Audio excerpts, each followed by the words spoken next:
So good morning to all. Today we are going to discuss moment of inertia. So what is inertia? Inertia is the quantity that measures an object's resistance to its change in velocity. And what is moment of inertia? Moment of inertia is defined as a product of mass of each and every particle, that is a small particles, and its square of distance from axis of rotation. So the formula is written as above, that is I equal to sigma mr square, where mn is mass of the nth particle and rn square is perpendicular distance from the center of rotation. Now we don't need square here, just rn will suffice. And then we take numerous cases, like a small case of piece or mass dm. We calculate the formula I is equal to sigma mn r square. And then we come into a case of the moment of inertia for bodies or regular shapes. First case is thin rod with axis through the center. We take the usual formula I is equal to sigma r square dm. We set up limits at 0 to L by 2. Since we need two parts, we use 2 here, and then we do the integration, and finally we get the answer as 1 by 2 ml square, which is the moment of inertia for thin rod with axis through the center. And in the next case, we take a thin rod with axis at its end. We follow similar steps as the example number 1, and we get the answer as 1 by 3 ml square. This is because we take limits at 0 to L.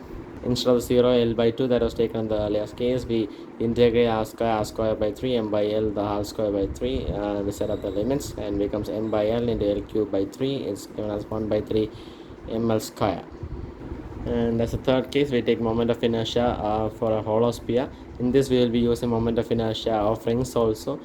So as we know, the moment of inertia for ring is sigma mr square. Then we go integrate as we used to. Only in this case, r is substituted as a capital R cos theta due to the methods that we have applied in the diagram. And then we take up the limits, that is minus pi by 2 to pi by 2, which is the two extreme limits, and we are substituting for dm using m by 2 cos theta d theta, and for r star square using r cos theta the whole square. We try to simplify it and then include the limits only in the so we will get some results in the terms of cos cube theta. Instead of cos cube theta, will bring sin theta here.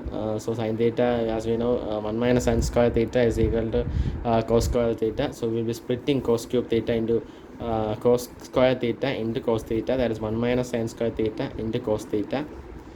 And we'll simplify to get the final answer, that is 2 by 3 mr square is the answer.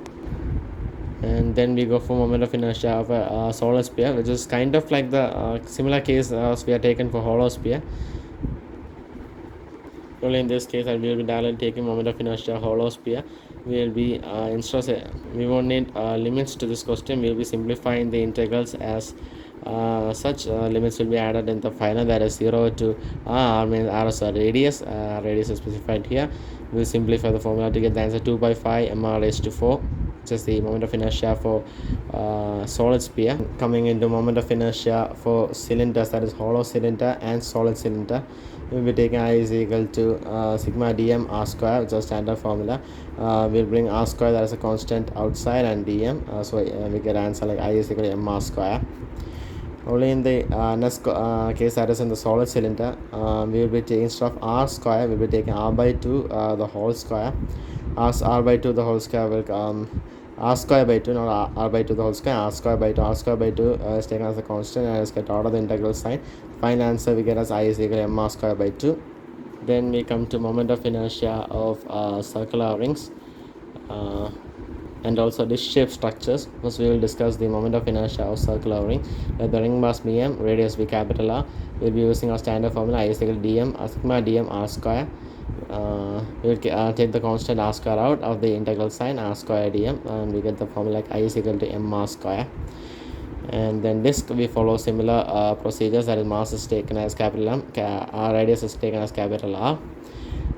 So we will be taking for this to simplify the equation, we will be taking the help of I is equal to sigma di ring, that is the moment of inertia of ring we have taken into account, and moment of we are taking the classic formula that I is sigma dm r square, and sigma is equal to m by pi r square.